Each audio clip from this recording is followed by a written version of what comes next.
बहुत कम उम्र में बहुत ज़्यादा तरक्की कर चुके और मवाना का चेयरमैन का चुनाव लड़ चुके और योजन सभा के जिला अध्यक्ष मेरठ जनाब दीपक गिरी साहब। तो आपने राजनीति की शुरुआत कब की और कहाँ से की? मैंने 2009 में राजनीति की शुरुआत की। 2009 में मैं समाजवादी पार्टी का एक सक्रिय कार्यकर्ता था। मैं बूथ पे जाकर गांव-गांव जाकर समाजवादी पार्टी का प्रचार करने का मैं काम किया करता था। वहीं से मैंने समाजवादी पार्टी की शुरुआत की। आपने पढ़ाई कहाँ तक की है? मैंने बीए हिंदी से की है। हिस्ट्री, हिंदी, पॉलिटिकल साइंस से मैंने बीए किया है और मवाना एस इंटर कॉलेज से मैंने 12th की है। आपने पहला चुनाव अपना कब लड़ा और कहाँ से लड़ा? मैंने अपना पहला चुनाव मवाना नगर पालिका चेयरमैन समाजवादी पार्टी के टिकट पे सन 2017 में लड़ा। सर, आपने चुनाव लड़ा और हार गए, इसका क्या वजह मानते हैं आप? इसमें वजह कई सारी रही हैं। हाँ, बीजेपी ने अक्सर धर्म के नाम पे चुनाव लड़ा है, तो समाजवादी पार्टी से जब हमने चुनाव लड़ा तो बीजेपी ने यहाँ उसको भी धर्म में बांटने का काम किया।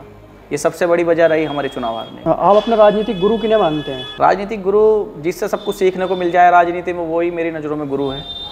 मैंने कभी किसी एक को राजनीतिक गुरु नहीं समझा, लेकिन हाँ, मैं जानता हूँ कि बहुत से लोग ऐसे हैं समाजवादी पार्टी में जिन्हें मैं मन से गुरु मानता हूँ। मेरठ के योजन सभा के अध्यक्ष हैं, आप यहाँ तक कैसे पहुँचे? दरअसल 2009 में मैंने लगातार समाजवादी पार्टी के लिए मेहनत की। सरकार में भी मैं कई जगह प्रभारी बना के भेजा गया। लोकसभा चुनाव 2014 में मैंने लोकसभा चुनाव भी लड़वाए हैं। कमाल अख्तर जी के यहाँ मैं प्रभारी बन के रहा 2017 में। 2015 में पार्टी ने मुझे प्रदेश सचिव बनाने का काम किया योजन सभा। 3 साल में प्रदेश सचिव रहा हूँ। 2017 में मैंने चुनाव लड़ा और इस बीच तमाम तरह से मैंने पार्टी का काम करने का काम किया। संघर्ष में हमेशा आगे रहा। जहाँ जिस ज़िले में, जिस प्रदेश में पार्टी ने मुझे भेजा, वहाँ जाके मैंने समाजवादी पार्टी का काम किया। बलिया गया, मुरादाबाद गया, संभल गया, मऊ गया, उरई गया, कई जगह समाजवादी पार्टी का काम मैंने चुनाव में जाके मेहनत करके किया। जो मेरठ ज़िला है उसमें सबसे ज़्यादा आप ही एक्टिव नज़र आते हैं, आपकी टीम, तो क्या वजह है ऐसी? माननीय राष्ट्रीय अध्यक्ष जी ने बहुत विश्वास करके हमें जिलाध्यक्ष बनाया और योजन सभा का जो जिलाध्यक्ष होता है, सही मायने में ये कह लीजिए कि योजन सभा सबसे ज़्यादा हमारी पार्टी की हर ज़िले में सबसे ज़्यादा मेहनत करने वाली टीम होती है। और मेरठ ज़िला एक महानगर है। इसमें हमारा एक विधायक है और 6 विधायक बीजेपी के हैं। हमें यहाँ जी तोड़ मेहनत करने की ज़रूरत है और जो विश्वास राष्ट्रीय अध्यक्ष जी ने हम पे जताया है, उस विश्वास पे मैं पूरा उतरना चाहता हूँ। इसलिए मैं दिन रात समाजवादी पार्टी के लिए काम करना चाहता हूँ। आप हस्तिनापुर विधानसभा से आते हैं। इस बार सबसे ज़्यादा ने आवेदन किया है टिकट के लिए, तकरीबन 7 कैंडिडेट बताए जा रहे हैं, तो आपको क्या लगता है? देखिए, अधिकार है, समाजवादी पार्टी के हर कार्यकर्ता का अधिकार है टिकट मांगना। हमारे हस्तिनापुर विधानसभा से जिन लोगों ने आवेदन किया है वे सभी समाजवादी पार्टी के सिपाही हैं, सभी समाजवादी पार्टी के कार्यकर्ता हैं और समाजवादी पार्टी एक खुले विचारों की पार्टी है। यहाँ हर कार्यकर्ता का सम्मान हमारे नेता राष्ट्रीय अध्यक्ष अखिलेश यादव करते हैं। यहाँ बसपा नहीं है कि कुछ चुनिंदा लोग ही आवेदन करेंगे, या बीजेपी नहीं है कि ऊपर से आदेश आ जाएगा चुनिंदा लोग आवेदन करेंगे। ये राष्ट्रीय अध्यक्ष माननीय अखिलेश यादव जी की पार्टी है। यहाँ हर कार्यकर्ता आवेदन करने का अधिकार रखता है। रही बात चुनाव की, तो वो राष्ट्रीय अध्यक्ष जी डिसाइड करेंगे कि किस कार्यकर्ता को मौका देंगे। सर, अभी रिसेंटली योगेश वर्मा जी जो बसपा में थे, उन्होंने पार्टी ज्वाइन की है और उन्होंने टिकट की दावेदारी की है। सर, अगर उन्हें टिकट मिलता है तो फिर जो पुराने सपा के लोग हैं सर, उनको अच्छा नहीं लगेगा? देखिए, ये फैसला माननीय राष्ट्रीय अध्यक्ष जी का है। योगेश वर्मा जी आए हैं, पार्टी में पूर्व विधायक हैं हस्तिनापुर से। उनकी धर्मपत्नी जी महापौर मेरठ की हैं, सुनीता वर्मा जी। इससे पार्टी को मजबूती मिली है और मुझे नहीं लगता कि कोई कार्यकर्ता विरोध करेगा, क्योंकि माननीय राष्ट्रीय अध्यक्ष जी का हर कार्यकर्ता उनके फैसले में उनके साथ रहता है। आप टिकट में जिसे देंगे सभी कार्यकर्ता उसे चुनाव लड़वाएंगे, चाहे टिकट किसी का भी हो। सर, आप चेयरमैन का चुनाव लड़े हैं, तो आपको जो लगता है इस वक्त जो काम हो रहा है वो कैसा हो रहा है मवाना के अंदर? अगर आप मवाना नगर पालिका का काम की बात कर रहे हैं, तो मैं जहाँ तक जानता हूँ कि आप भी शायद मवाना से बिलोंग करते हैं। तो आज जनता, जिस जनता ने वोट दिया है, जिस जनता से धर्म के नाम पे वोट लिया गया था, जाति के नाम पे वोट लिया गया था, आज वही जाति वही धर्म आज नगर पालिका के चेयरमैन को गाली दे रहे हैं। इतना विरोध मैंने कभी किसी चेयरमैन का किसी नगर पालिका में नहीं देखा जितना विरोध आज मवाने की जनता इस चेयरमैन का कर रही है। आज देखिए क्या हालात है नगर पालिका के। हर आदमी हर आदमी परेशान है, यहाँ तक कि लोगों के जो गरीब लोग हैं उनके टैक्स डबल कर दिए गए। विकास को तो नामो निशान ही खत्म है। जिन पानी की मशीनें लगवाई गई, गड्ढों में डस्टबिन लगवाए गए, लाइटें खंभों पे लगवाई गई, जिनके बिल 2-2 हज़ार रुपये के लाइट के दिए गए, वे 2 दिन लाइटें चल के बंद हो जाती हैं। आज ये हालात मवाना नगर पालिका के हैं कि यहाँ शुद्ध पानी तक लोगों को मिलना मुश्किल है। आप ये कह रहे हैं कि नगर पालिका में विकास नहीं हो रहा है, तो सर उससे पहले के चेयरमैन के बारे में क्या कहेंगे आप? आपका कहना है कि इससे पहले के जो चेयरमैन हैं वे समाजवादी पार्टी की सरकार में चेयरमैन बने हैं। 2 बार चेयरमैन रहे हैं, दोनों बार ही समाजवादी पार्टी की सरकार रही है। और समाजवादी पार्टी की सरकार में आजम खां साहब नगर विकास मंत्री रहे हैं। दोनों बार जो विकास मवाना नगर पालिका का पहले नगर पालिकाओं में हुआ है वो समाजवादी पार्टी की देन है। समाजवादी पार्टी हर नगर पालिका, हर नगर पंचायत का विकास किया है। आज आप किसी भी नगर पालिका, नगर पंचायत में चले जाइए, पिछले 4 साल से आपको जो नहीं हुआ मिलेगा वो पहले समाजवादी पार्टी कार्यकाल में हुआ मिलेगा। पहले जो चेयरमैन साहब हैं वे हमेशा जनता को गुमराह करते रहे हैं कि मैंने विकास किया है, मैंने विकास किया है, लेकिन जो सच है, सच किसी से छुपा नहीं है।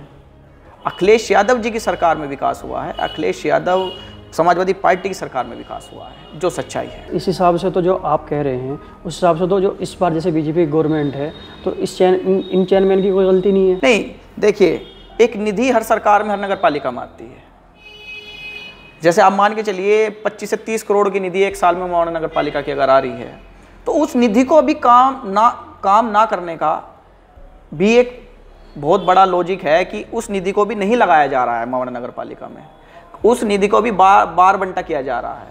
अगर जो निधि जो नॉर्मल सरकार से आती है वो निधि भी मवाना नगर पालिका में लगे तो थोड़ा विकास फिर भी नगर पालिका का हो जाए, जो आज बिल्कुल भी नहीं है, कहीं से कहीं तक नहीं है। आपका आगे कोई चुनाव लड़ने का इरादा है?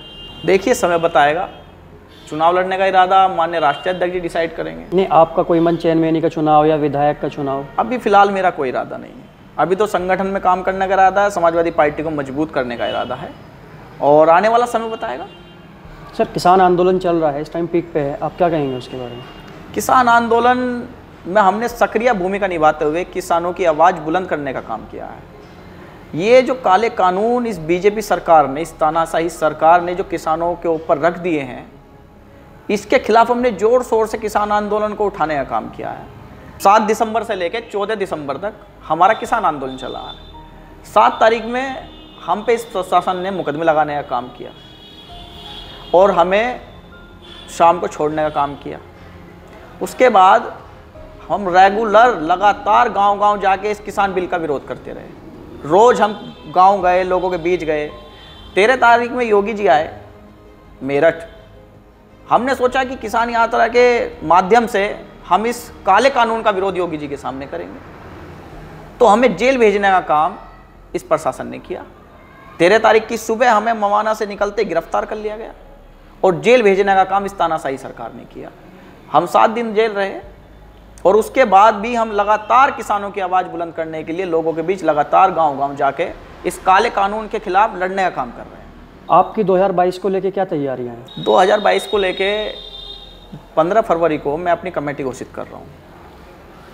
7 विधानसभा हमारी मेरठ में, 7 विधानसभा अध्यक्ष मैं मनोनीत कर रहा हूँ, और मेरी जहाँ तक सोच है मैं अपनी कमेटी को हर विधानसभा में जिम्मेदारी दूंगा, अपने लोगों को हर विधानसभा में जिम्मेदारी दूंगा, और विधानसभा वाइज मैं समाजवादी पार्टी को मजबूत करने का काम करूंगा। जिस विधानसभा में मुझे जाना होगा, जिस विधानसभा में मुझे काम करना होगा, मैं हर विधानसभा में जाके काम करूंगा। सर, ये कुछ नाम है, इनके लिए आपको एक सजेशन देना है।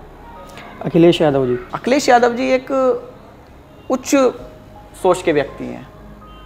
उनका जो सोच है वो देश को, समाज को, इस राज्य को बहुत आगे ले जाने की सोच है।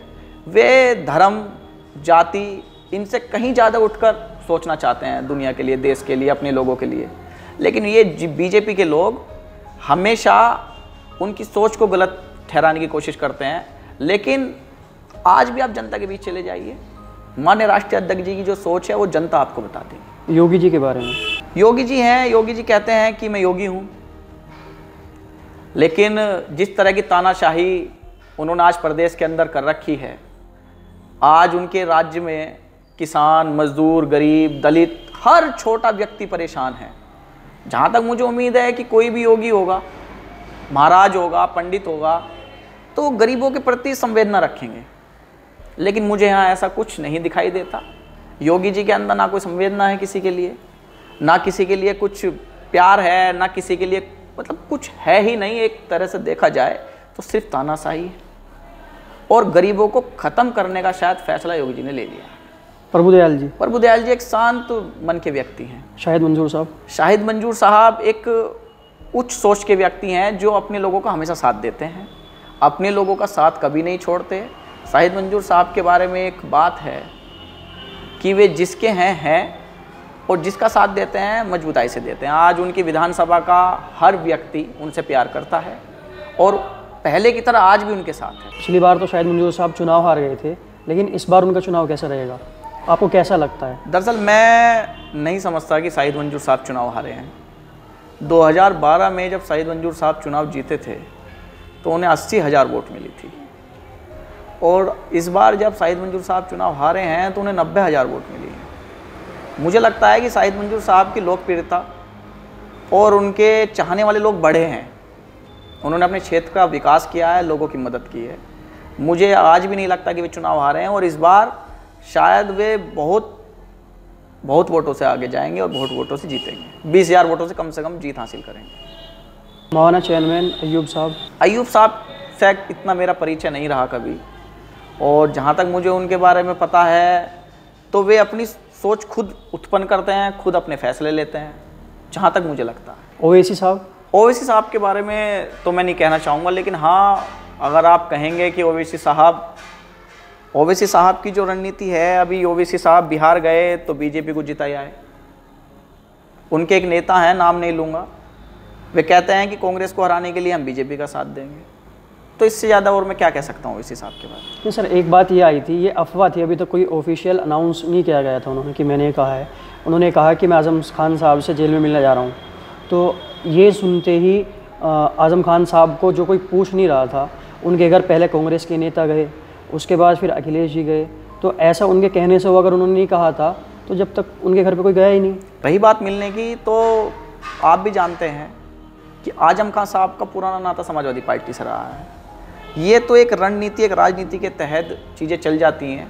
माननीय राष्ट्रीय अध्यक्ष जी शुरू से ही आज़म खान साहब के लिए खड़े हैं और उनकी मदद लगातार कर रहे हैं। आपको लगता है 2022 से पहले जेल से आ जाएंगे आज़म खान साहब? बिल्कुल आ जाने चाहिए। जितने भी मुकदमे हैं आज़म खान साहब पे, सब फर्जी मुकदमे हैं।